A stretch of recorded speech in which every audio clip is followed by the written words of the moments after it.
Welcome to CFA Society New York's podcast, Compound Insights. I'm your host, Rob Rowan. Today we're talking about global geopolitical risk with Lauren Goodwin, CFA. I'm so pleased to be talking about geopolitics today, as the markets for the past few months have been almost completely dominated by global factors. Now, our guest today, Lauren, is an economist and director of portfolio strategy at New York Life Investments, where she is responsible for economic and market research, asset allocation, and thought leadership. Her team manages $11.2 billion in assets. Lauren is also the host of the Market Matters podcast, which provides a weekly look into relevant economic, market, and industry topics that are impacting asset allocation. It is high up on my podcast list, and I hope you will check it out on whichever podcast app you prefer. Now, as I said earlier, Lauren is a CFA charter holder and recently got involved in setting the bar for the next generation of charter holders when she authored a chapter on geopolitical risk for the new 2023 CFA Level 1 curriculum. So, Lauren, thank you for being here with us today. I guess my first topic is, how did you get involved in and why did CFA Institute view the additional of geopolitical issues to Level 1 so important right now? Well, first of all, thank you so much for having me. It's great to be speaking with you about this very interesting topic. And we actually started writing this chapter on geopolitical risk more than a year ago. And so I don't want to speak for the CFA Institute, but from my perspective, there's a lot of reasons why they would want to potentially add this insight into the curriculum. Geopolitical risk, frankly, has always been there. But in the past several years, I think that ease of access to information, globalization of asset management, these types of things have contributed to that feeling that geopolitical risk is sort of always present, always important.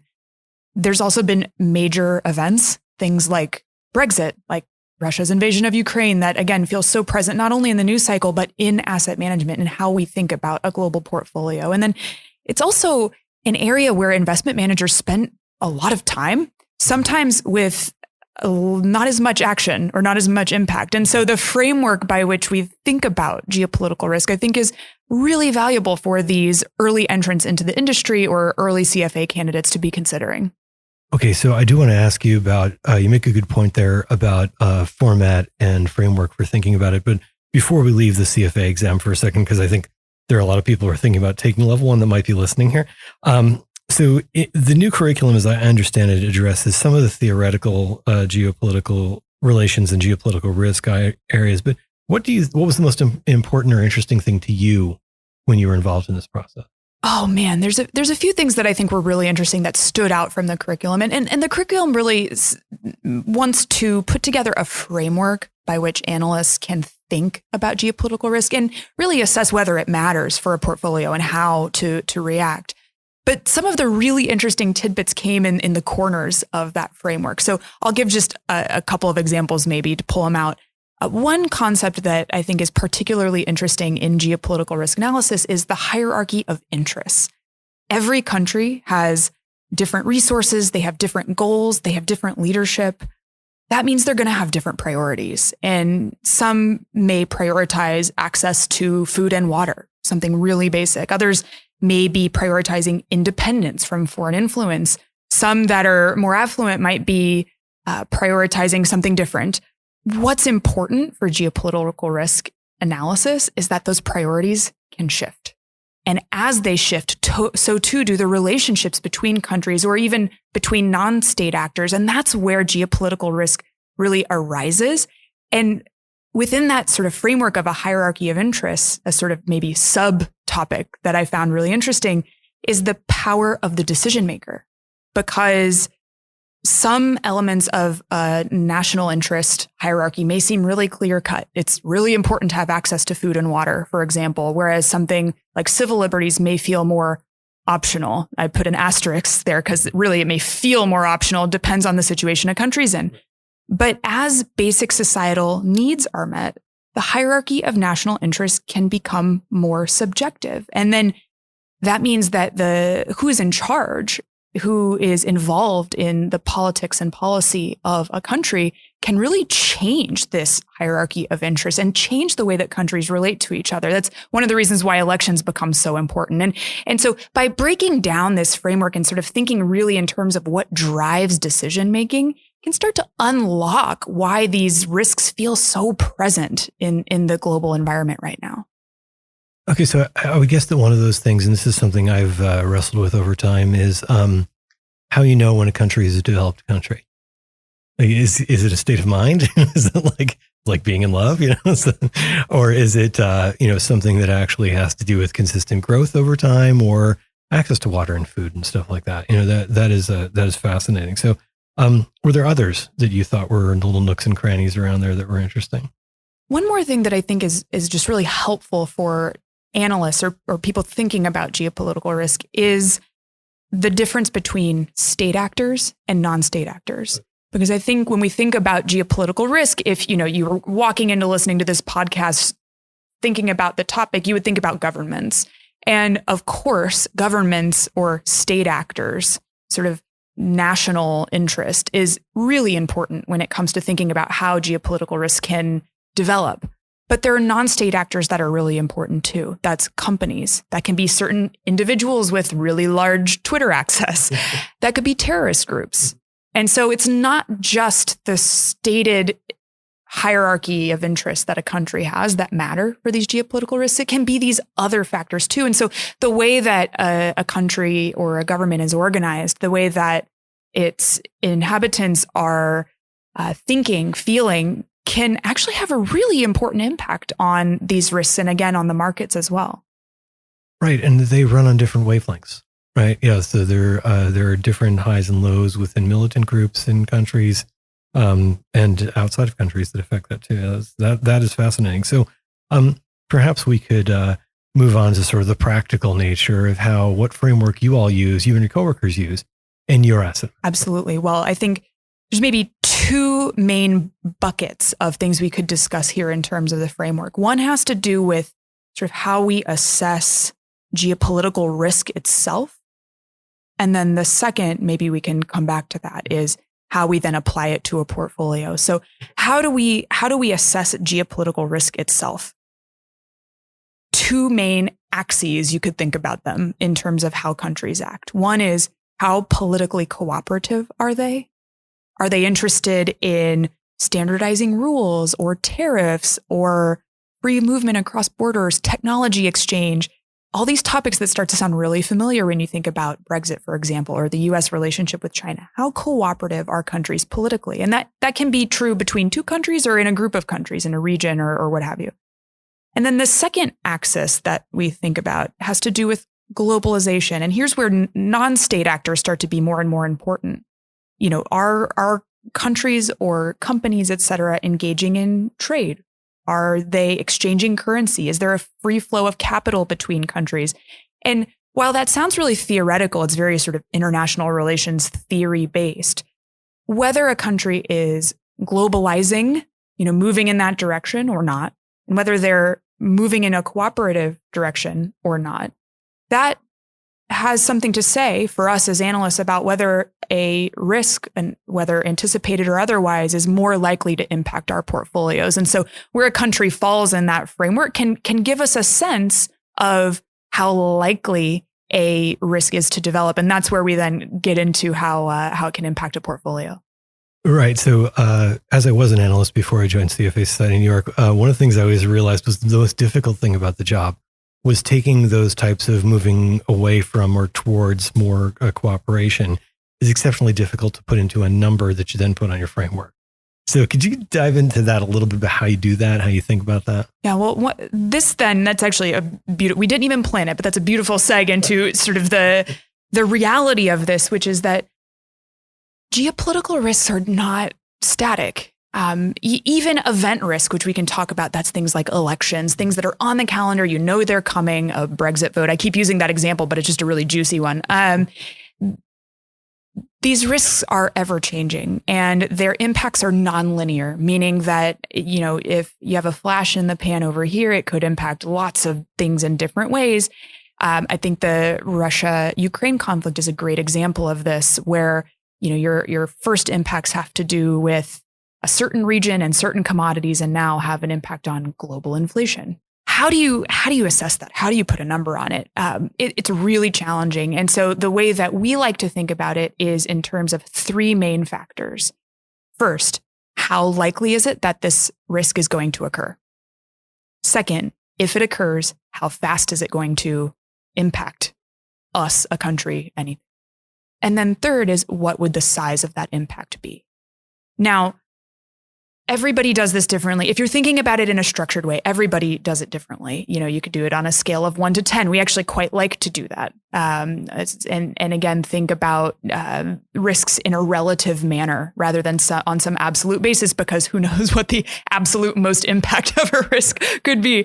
But in terms of our portfolios, using a simple framework like that helps us to, first and foremost, decide if it's worth the time and resources to analyze it.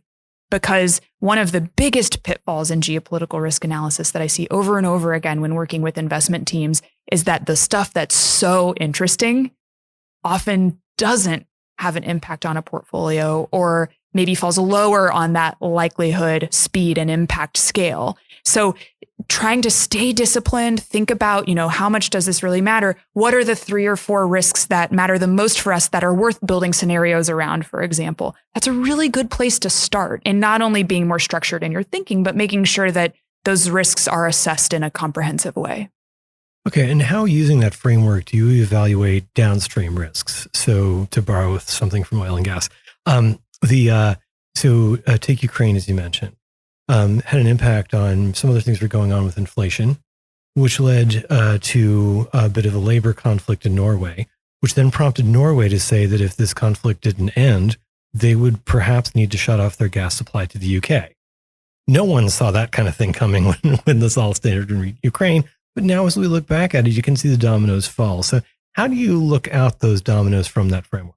Well, there's a couple of really, really interesting things you're pulling out there. The first is that it's really important from an investor's perspective to think about the core of impact to your portfolios and start there.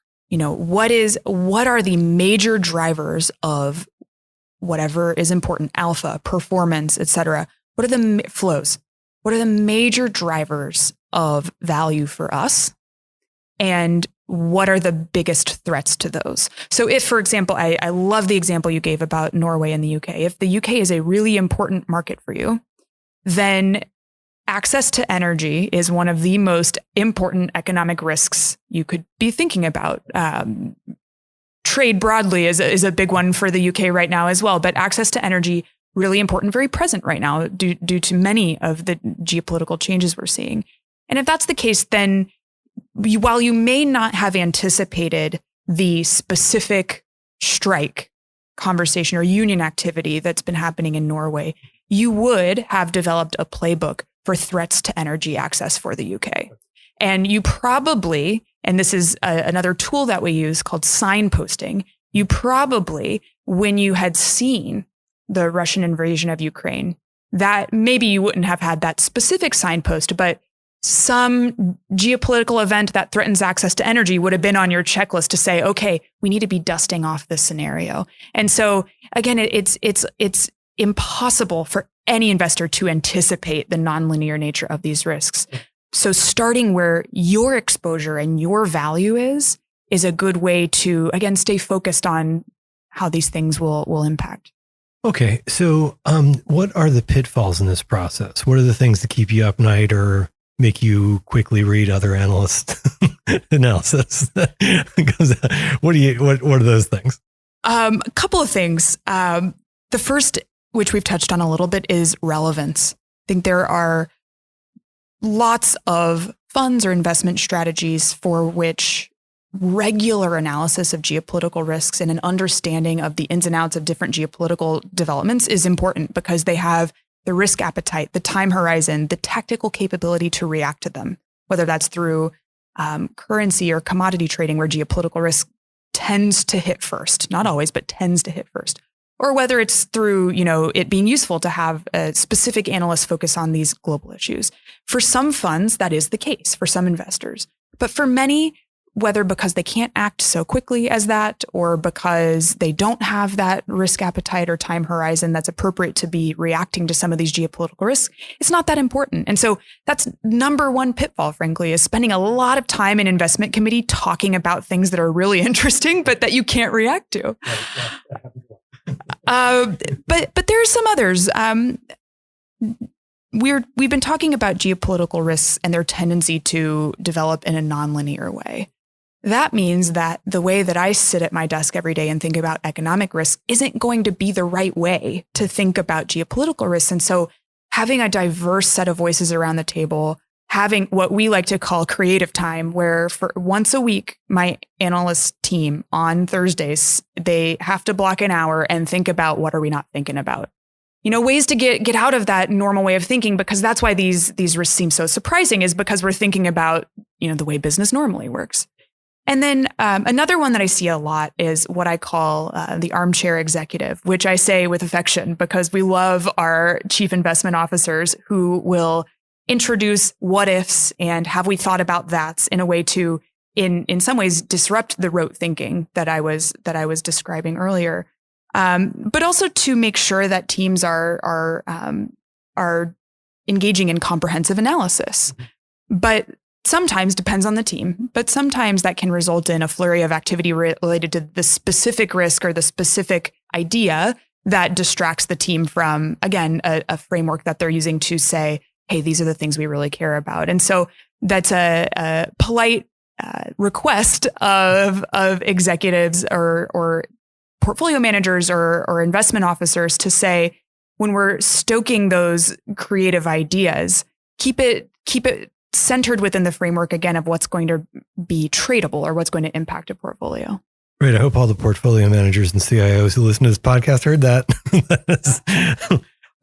Were there other things, because I kind of jumped out there with something that with the Russia-Ukraine conflict, are there other examples of things that you can use from that elucidate the details of the framework? Might be helpful just to acknowledge that there are a couple different types of geopolitical risk out there. There's probably more than three, but in the curriculum we talk about three because they're the most common. One is, and we've been speaking about this a lot, but event risk evolves around a set of dates. It's things like a election or a referendum, and it's useful to note that the fact that an event is predictable doesn't actually necessarily have anything to say about the likelihood or speed or impact of a risk. I could know that an election is coming and say, you know what, that referendum on EU membership doesn't look so likely to be a, yes vote, but the impact is still enormous. And so it might still be very worthwhile analyzing the fallout or different scenarios from that risk. Another type of geopolitical risk, which we've also discussed a bit, is exogenous risk. These are the ones that you can't predict. This tends to be a sudden uprising, an invasion, a natural disaster. And we've talked a bit about an invasion. So I think a really interesting example of an exogenous risk is the 2011 earthquake in Japan and the nuclear fallout from that. And not only its devastating impact on Japan, but also the impact that had on European energy policy. And look to your point earlier about just the way these risks can develop over time. I mean, we're seeing the fallout from that 10 years later. Right. It really put the brakes on development in Georgia and South Carolina also. Yes. Of those nuclear exactly. Not only countries rolling back their nuclear plans, but stopping. Spain and Italy were others that decided not to move forward with nuclear power plans as a result of that. But another type of risk that I think is becoming much more important, certainly in our portfolios and in the way that we think about risk generally, are thematic risks. And these are things like climate change, like pattern migration, like the rise of populism, like cyber issues, cyber risks, where they're evolving. There may be pinpoints where those risks feel really present. Again, the energy conversation that we're having in Europe is a good example of this, where the impact of climate change is being felt very geopolitically in the way that energy has been structured. But these are not risks that you expect to unfold over the course of a year. There may be slow-moving changes that have really meaningful impact over a decade. And so as we think about performance in portfolios, as we think about diversification, as we think about risk reward, thematic risks are really interesting because it gets into the question that many investors are having around, maybe it's ESG criteria or maybe it's reputational risk. But you can see how a risk such as, cyber threats results in not only single company impacts if you have a breach, for example, but also the purchase of software, the reputational risk of not having that software, et cetera. So these thematic risks are often left off the geopolitical risk list, but I think really interesting for investment managers to be considering. Yeah. Great. So I presume you are going to be talking about some of these things on an upcoming Market Matters podcast? Actually, one of our recent guests on the podcast, a gentleman named John Siddeley's a geopolitical risk expert, came on to talk a bit about the Russia-Ukraine environment. And in addition to that, just being such an interesting, long-standing, fruitful geopolitical conversation, one of the things we talked about a lot was the tendency for geopolitical risk to manifest similarly at first, by which I mean you have proximate asset classes, currencies. So in the case of the invasion, the Russian ruble, Russian equities, oil and gas, wheat, the things that are right there. That's what investors react to. But the most impacted asset class from this crisis is now the German Bund, because you see the inflationary environment sort of take hold globally and think about how markets have been acting in the last couple of months here in May and June and even the beginning of July as central banks are reacting to the sort of persistence of this inflation threat. That's a lot about that geopolitical risk. And so the persistent and pervasive nature of the way these risks unfold in the investment management profession is just so interesting. So to answer your question, yes, we are always talking about these things on the Market Matters podcast as well. Yeah, so if you have not heard that one, I would suggest you download it. It's fairly recent. I can't remember. I was on vacation last week, so I can't remember which podcast came in which order before that, but somewhere around there. But Lauren, thank you for being here today with us. It's been my pleasure. Thanks for having me.